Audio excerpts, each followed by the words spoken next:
what the adjustments that need to be made for, of course, for the Warriors to go up 2-0 and for the Cleveland Cavaliers to even the series. Mm-hmm. I mean, you go first on this. With who am I going with? Cavs or Warriors? Let's go with Cavs first. What should they do to adjust to even up the series? Man, so the Cavs, man, honestly, because how we talked about, they played such a great game for them. Man, it was dang near perfect. Yeah, dang near perfect. And like a few little mistakes got them out the game. Honestly, there's not a lot of adjustments that they should do. They played well on offense. They executed. Both sides of the floor. Executed.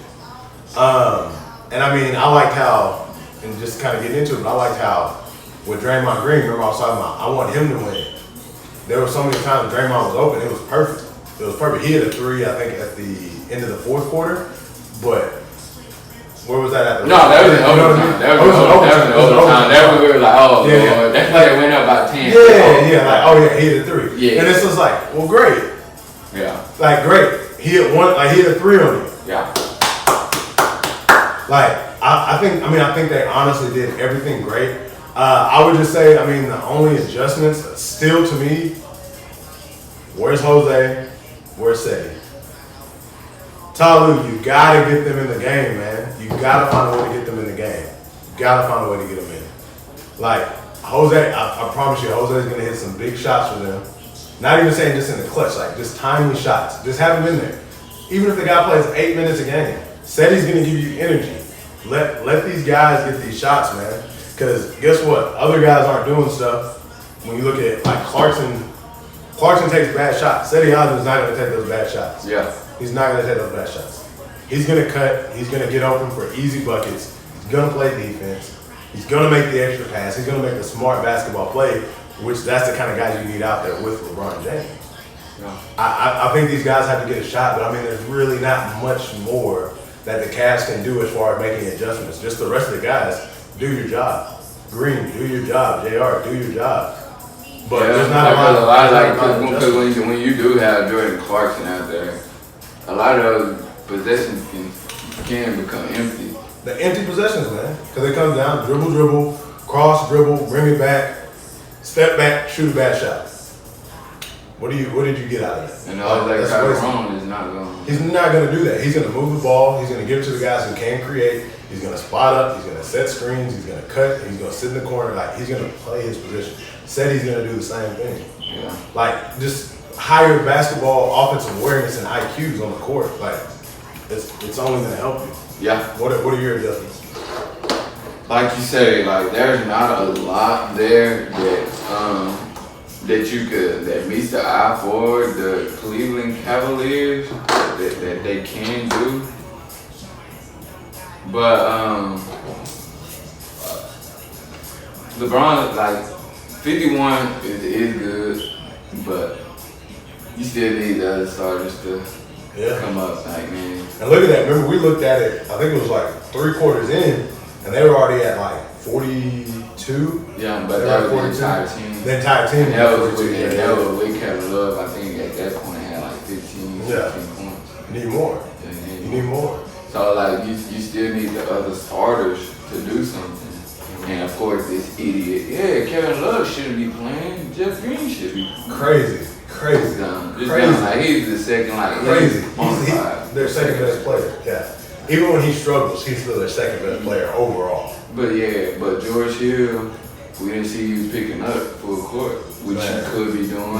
And then, like, even with him, with his energy, I think, like, with his energy, that makes his shot feel better. Yeah. That just get him. Because some people, that gets him. And then, I think his defense catapults his offense. He has more confidence in himself. Yeah, so once he get his defense going, like his offense is going to open up. It's going to open up. Yeah, so if they can get more, just being more aggressive on defense with George Hill. What do you think about Rodney Hood? I know, like, he's been absent. And that's what sucks about, like, this squad. You be like, yeah, he's talented, but it's always a but. Yeah, because they're just not showing up. What's going on? Like, what kind of water y'all drinking in Cleveland right now? Like, where guys you can't even do your job. Like, no, again, nobody's asking you to go above and beyond. Yeah. Just do your job. And he was one of the when they seen that trade go down. Oh man, everybody was excited. Like I was excited. I was like, cool, because you saw what he did in Utah. Because like, don't get me wrong, a lot of these players are getting easy opportunities. Playing with LeBron or James, you're gonna get easy opportunities. And then another thing that the Cavs can do, of course, when LeBron gets it going, that don't mean sit around and just watch him do magic, and move. And you get even easier shots, because guess what? Go LeBron off the ball. No matter if he has it going or not, LeBron's gonna make the right play. So if you're wide open, he's gonna give it to you. He's not gonna take a bad shot. It's not like you said, like Jordan, Kobe, and their prime when they're getting going, like move out the way, and they'll take on the whole team. And they're successful at doing it. I mean, Kobe hit 81 on the Raptors, like not just Jalen Rose, like on the Raptors. Yeah. But LeBron's not gonna try to do that. Even if he can have 60 points, and if you're wide open, he's gonna swing it to you. Move, play basketball. Like it's just wild, like how people get caught, and it's all like when they see a great play. I guess it's easy to do because we're in awe when we watch great players play. But like when you're on the court, like to me, I'm like, man, I want to get some easy buckets. Move, LeBron will pass it, and you'll be on a highlight. You'll be on one of the highlights from the finals, like, and raise your stock. But no, everybody stands. Everybody just stands around. It's wild. And like with them standing around, they just give the Warriors you makes sense. So like if you stand around, I can guard like this. One person. But I mean that can guard two people. That's just like the last play in regulation. They zoned up. KD on the right elbow, Draymond on the left elbow, and they're just chilling like this. And nobody else was moving. George Hill was the only person moving. LeBron just sitting at the top of the key like, well, dang, like, here I go. I have to make a spectacular play again to try an easy bucket, but thank God George Hill backdoor cut. I mean, he missed a free throw, or he missed one of them, but I never would have got there. I want to address this too. I know they're professionals. But a lot of these journalists, he gotta let me put you in that situation. Impression. NBA Finals, in the loudest arena. Oh my gosh. Like, you've never been there before. Never been there before. Because remember when he shot the first one, I was like, ooh, man. I was like, that's a good feeling to get the first one down, because like you can tell it's kind of like, you're shaky. And people who make these comments have never played sports in a pressure situation. But they act like everybody, I don't care who you are. You can be the last dude out there. You can be Kwame Brown. You go to the line. You're a professional basketball player with 5 seconds left. You gotta make those free throws. But it's crazy that they do that, because I mean, even crossing over in sports, they'll say the same with football. Oh, you gotta make that pass. You gotta get it. That pass he has to make that catch with 3 people. Like, no, come on, man. Like, these are human beings. This ain't a video game. Like, they're human beings. George Hill, sucks you missed it. Wish you would have made it, but hey. You're human. And then too, is George Hill a 95%? I mean, is he a Steve Nash free throw shooter? So what do you know what I mean? Like, and KD missed one earlier. So like, and that's KD. He's a better free throw shooter. He's a superstar. He's gonna go down in the Hall of Fame. Like, George Hill's not gonna be Hall of Fame. Like, George Hill somehow got on the Warriors and won the next 10 rings with them being on the team. He's still not going to be in the Hall of Fame. And that's no knock on George Hill. He's a great, solid player. But, like, for you to put that pressure on him, and, like, KD is not, but of course, because they won. But it's like, this is going to segue to our next topic. But a lot of people are giving him more blame than that they were giving J.R. Smith from our frame question. Really? You feel like? No, I don't. But a lot of journalists like, it's George Hill more than Jay. I feel like it's been. Well, I guess I'm looking at public court of opinion because it's been total opposite. Because like you don't even see him mentioned at all. Like, it's kind of been a joke. But let's do the adjustment. Before we move on. Before we go to our fan question, let's go Golden State Warriors, and I'll start with the Warriors. If they could push the tempo up just a little bit to try to get the Cavaliers to get them in that running, but of course you got LeBron and he's a smartest player on the court. So he's gonna dictate a lot of this stuff.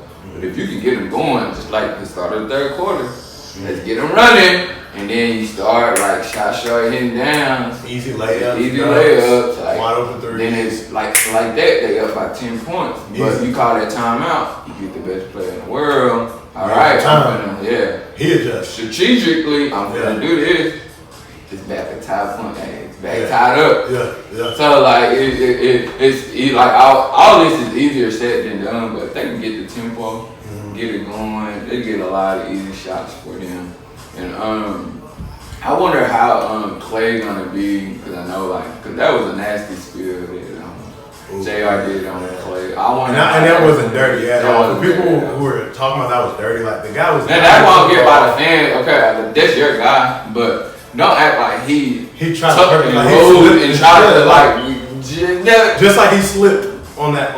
Well, we'll talk about that. But JR was doing a lot of slipping in the game. Yeah, a lot of slipping, like metaphorically, figuratively, he was slipping. Yeah, but yeah.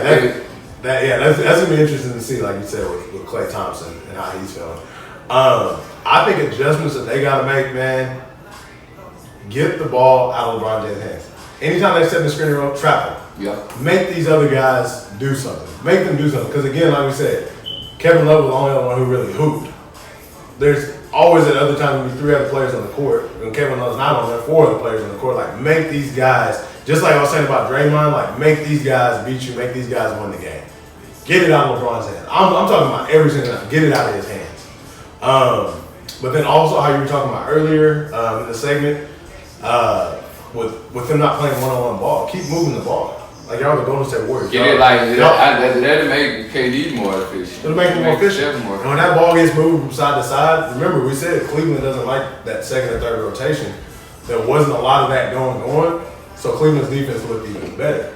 Now, who knows if Cleveland will do that rotating, but I want you to prove to me that you can do it for a whole game. Would you, like how you say, you think Steve Kerr gave up on JaVale more? Yeah. Would you give him more? Man, now I wouldn't start him. It wouldn't be a start. No, I'm just asking more. Well, I would definitely give him more minutes in game 2 just to see can Cleveland react to this, because Cleveland didn't adjust. Y'all just took him out. Cleveland called a timeout. Y'all went on the run. He's a 7'1" athletic. But I mean, and of course, like he's JaVale, and he has his JaVale moments where you're like, what the F? Like, what are you doing? How are you in the league? But then he'll have some plays where, like, how you did. I mean, he got 4 quick points. And now, like, they don't know how to react. They didn't know how to react to him. Bro, I was surprised that when they did go out with Kayvon Looney, they put in Nick Young, like, for defense. Yeah. That was an interesting. And I know he been really, like, playing more on the defense than me, like, this playoff run. But you'll still get where he'll get those games, or those not games, but possessions. Where if you knock him over, he gonna fall down, look at the rail, and just get up and just go play defense. Like, just go to the end of possession.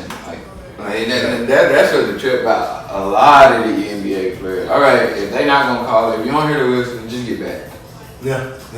If he don't offensive foul you fall, get up because you giving up. It's already running. Yeah. So they're about to get an easy basket.